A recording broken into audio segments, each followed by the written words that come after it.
अब इस हिंसक समूह को जिसने मेधा पाटकर के ऊपर हमला किया उसको लीड ये कर रहा है। रोक दीजिए, रोक दीजिए। ये है वो शख्स। ये कौन है? ये दिल्ली का एलजी है। ये कौन है? विनय कुमार सक्सेना है। इसका चेहरा पहचानिए। ये वही व्यक्ति है जो साबरमती के आश्रम में हिंसक समूह को लीड कर रहा है। ये वही व्यक्ति है जो मेधा पाटकर के ऊपर साबरमती के आश्रम में हुए हिंसक हमले का जिम्मेदार है।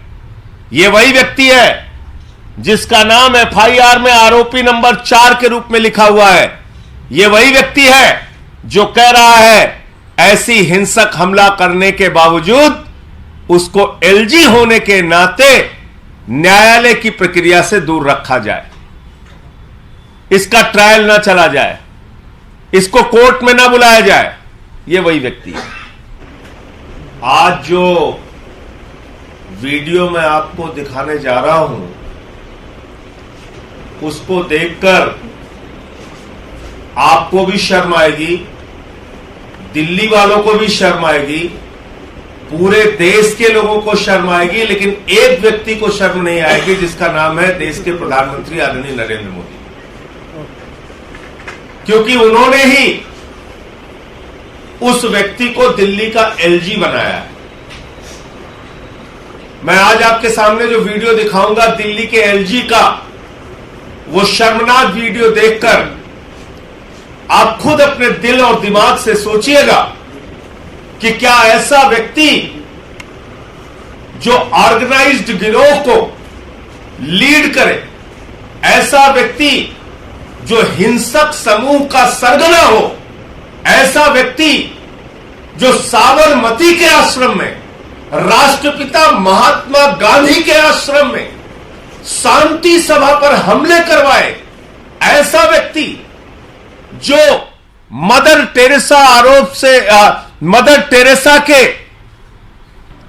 नाम पर मिले सम्मान और ह्यूमन राइट्स के नाम पर मिले अंतर्राष्ट्रीय सम्मान पाने वाली देश की प्रख्यात सामाजिक कार्यकर्ता, महिला सामाजिक कार्यकर्ता मेधा पाटकर पे हिंसक हमले करवाए, क्या ऐसा व्यक्ति दिल्ली का एलजी होना चाहिए?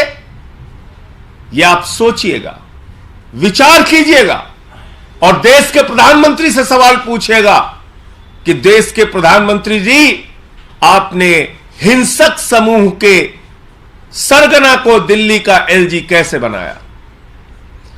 आरोपी नंबर 4 साबरमती के आश्रम में हिंसा के आरोपी नंबर 4 मेधा पाटकर पर हमला करने वाले गिरोह में आरोपी नंबर 4 दिल्ली के एलजी विनय कुमार सक्सेना का ये वीडियो आप देखिए और ये सवाल बीजेपी के लोगों से है, देश के प्रधानमंत्री से है और खुद विनय कुमार सक्सेना से है कि आपने इस घटना को अंजाम क्यों दिया और क्या आपको न्यायालय के सामने जाकर पूरी प्रक्रिया का पालन नहीं करना चाहिए?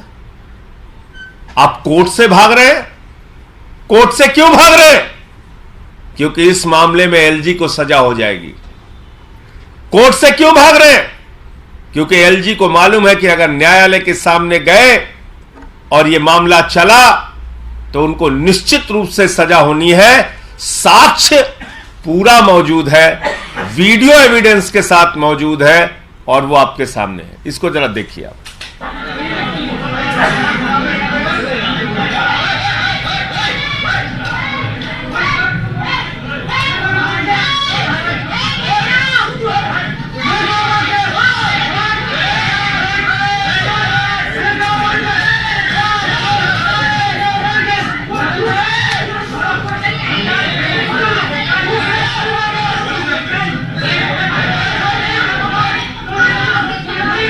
ये देखा आपने, मेधा पाटकर जी थी जिनको पहले मारा गया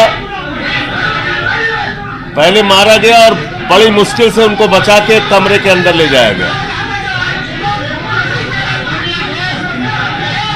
अब इस हिंसक समूह को जिसने मेधा पाटकर के ऊपर हमला किया उसको लीड ये कर रहा है। रोक दीजिए।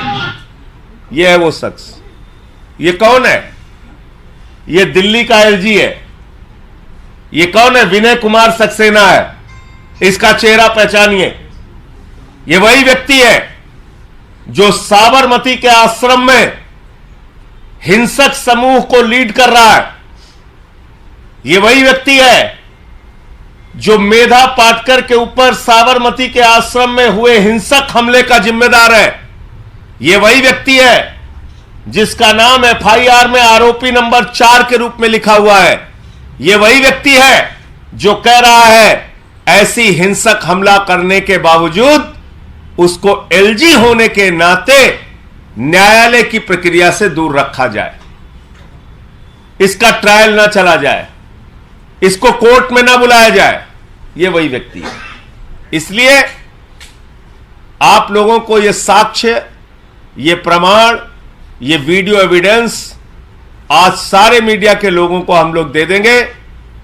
और क्या ऐसे व्यक्ति को दिल्ली का एलजी रहना चाहिए? क्या ऐसे व्यक्ति को न्यायालय से सजा नहीं होनी चाहिए? क्या ऐसे व्यक्ति को कोर्ट के सम्मन के बावजूद कोर्ट में पेश होने से, हाजिर होने से मुक्ति मिलनी चाहिए? ये सारे प्रश्न हम लोगों के हैं। इसको थोड़ा और चला दीजिए।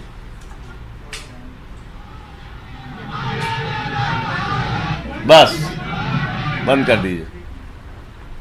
तो इस केस के बारे में थोड़ी और जानकारी आपको रीना जी जो हमारी स्पोक्स पर्सन है वो बताएंगी। और मुझे सिर्फ यही कहना था कि प्रधानमंत्री जी ने बहुत ही शर्मनाक काम किया है। जो बापू के आश्रम में हिंसक हमले को, हिंसक समूह को लीड करता है, उस व्यक्ति को दिल्ली का एलजी बनाया है। आज जो हमारी माताएं बहनें इस वीडियो को देख रहे होंगी, देश के करोड़ों लोग जो इस वीडियो को देख रहे होंगे, वो जरूर सोच रहे होंगे कि हमारे प्रधानमंत्री जी किस तरीके से काम करते हैं। महिला के ऊपर हमला करने वाले, एक सामाजिक कार्यकर्ता के ऊपर हमला करने वाले हिंसक समूह के सरगना को एलजी जैसे पद पर बिठालते हैं, एलजी जैसे पद पर उनको सुशोभित करते हैं। ये बहुत ही शर्मनाक कृत्य है। प्रधानमंत्री जी, अभी भी वक्त है।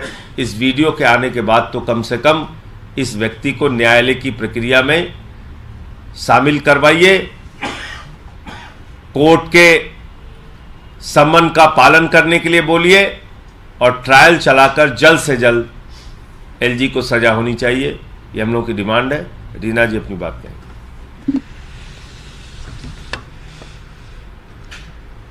मैं आपको आज एक कहानी सुना रही हूँ। ये कहानी आज से 20 साल पहले अहमदाबाद में शुरू हुई। अहमदाबाद में एक गुंडा हुआ करता था जिसका काम था कि जो भी कोई भारतीय जनता पार्टी के खिलाफ बोले, जो कोई सवाल पूछे, उन लोगों को डराना धमकाना, महिलाओं को डराना धमकाना, इस तरह की छोटी मोटी गुंडागर्दी ये गुंडा करता था। और कई सालों तक ये गुंडागर्दी चलती रही। और जैसा कि आपने देखा होगा, भारतीय जनता पार्टी में जो जितनी ज़्यादा गुंडाई करता है उसका कैरियर ग्राफ उतना ही ऊपर बढ़ता जाता है। वैसा ही इस शख्स के साथ हुआ। 20 साल तक गुंडागर्दी चलती गई। उसके बाद इस शख्स को, आरोपी नंबर 4 को महामहिम बनाकर दिल्ली भेज दिया गया। दिल्ली क्यों भेजा गया? कि दिल्ली जाके दिल्ली की गुंडागर्दी को कम किया जाए।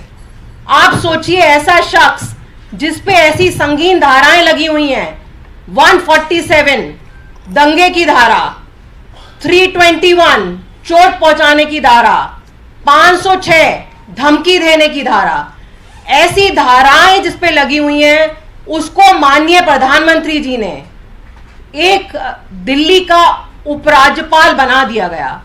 क्योंकि प्रधानमंत्री जी को उससे बेहतर गुंडा कोई नहीं मिला। अब आप बताइए, जो इंसान ना धाराओं की कोई, जिसको कोई कोर्ट की कोई रेस्पेक्ट है, वो इंसान जिसके ऊपर खुद महिलाओं को प्रताड़ित करने की धाराएं और ऐसे संगीन अपराध के इल्जाम लगे हुए हैं, वो इंसान को दिल्ली भेज दिया गया कि जाओ दिल्ली, और दिल्ली में महिलाओं की रक्षा का जिम्मेदारी आपके हाथ में है, दिल्ली की सुरक्षा की जिम्मेदारी आपके हाथ में है। यही कारण है, आप देखिए कि जब से एलजी महोदय दिल्ली आए हैं, दिल्ली में क्राइम का रेट लगातार बढ़ता गया है। और एलजी महोदय कहते हैं कि वो दिल्ली में पुलिस के काम से, क्राइम कंट्रोल के काम से बहुत खुश हैं। पता नहीं एलजी महोदय कौन सी दुनिया में रहते हैं, ना वो संविधान का पालन करते हैं, ना सुप्रीम कोर्ट की उनको कोई रेस्पेक्ट है। और उन्होंने जो अपना एफिडेविट दायर किया इस केस में, उसमें वो ये कह रहे हैं कि उनका ओहदा जो है देश में गवर्नर से ऊपर और देश के प्रेसिडेंट से नीचे है। वो कह रहे हैं क्योंकि मेरा ओहदा इतना ऊपर है, इसलिए मुझे कोर्ट से इम्यूनिटी मिलनी चाहिए। वो डर रहे हैं कि अगर वो गए कोर्ट में, हाजिर हो गए, तो उनको सजा होगी। मैं आज प्रधानमंत्री महोदय से ये रिक्वेस्ट करना चाहूंगी, दिल्ली वासियों की तरफ से, दिल्ली की महिलाओं की तरफ से, कि ऐसा इंसान जिसके ऊपर इतनी सारी धाराएं लगी हों, ऐसा इंसान जिसका क्रिमिनल कैरेक्टर हो, वो कैसे दिल्ली का उपराज्यपाल बन सकता है। प्रधानमंत्री जी को तुरंत उनको यहां से हटाना चाहिए और किसी ढंग के इंसान को जो खुद गुंडा ना हो, उसको दिल्ली का उपराज्यपाल बनाना चाहिए। आपके कोई प्रश्न हो आप पूछ सकते हैं। एक बार वीडियो की डेडलाइन दोबारा का क्लियर कर दें। किस तारीख की घटना है? ये आज से करीब 20 साल पहले की घटना है। साबरमती आश्रम में एक पीस मीटिंग हो रही थी। बस ये अब ठीक है, डिटेल बस तारीख 20 साल पहले की घटना है। और कोई प्रश्न आप लोगों का? इससे हटके एक सवाल, एफईयू यूनिट मामले में मनीष सिसोदिया पे एफआईआर दर्ज हुआ है, इसमें स्नूपिंग का आरोप है दिल्ली सरकार की। देखिए, हम लोगों का एक ही नारा है, मोदी अडानी भाई भाई, देश बेच के खाई मलाई। उससे ध्यान हटाने के लिए सारे लोगों के ऊपर मुकदमे किए जा रहे हैं, छापेमारी की जा रही है, उस पर हम ज़्यादा पढ़ नहीं रहे हैं। अब एक कॉमेडी सर्कस टाइप हो गया मोदी जी की कार्रवाइयाँ, उसको लोग भी अब सीरियस नहीं लेते। पता चला कल को हमारे ऊपर 302 लग जाए, किसी के ऊपर 307 लग जाए, किसी के ऊपर यूएपीए लग जाए, किसी के ऊपर कोई, तो आश्चर्य मत कीजिएगा। तो अभी हमारा जो मुद्दा है वो है मुद्दा मोदी अडानी भाई भाई, देश बेच के खाई मलाई। इस पे जवाब प्रधानमंत्री जी को देना चाहिए। भारत माता की संपत्तियों को लूटने वालों को बख्शेंगे नहीं हम लोग। हमें तो जो फांसी पे चढ़ाना है चढ़ाओ मोदी जी, कोई चिंता की बात नहीं। अब लड़ाई शुरू हो चुकी है। जिन लोगों ने भारत माता की लाखों करोड़ की संपत्ति लूटी है, उनको छोड़ेंगे नहीं हम लोग।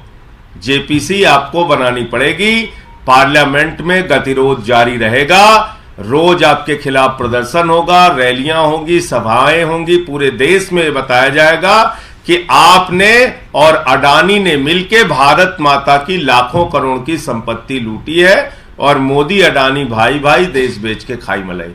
बाकी जो काम आपको करना हो, मैंने तो एक प्रस्ताव दिया था कि विपक्ष के सारे नेताओं का इनकाउंटर करा के खेल खत्म कीजिए और सुकून से सोइए।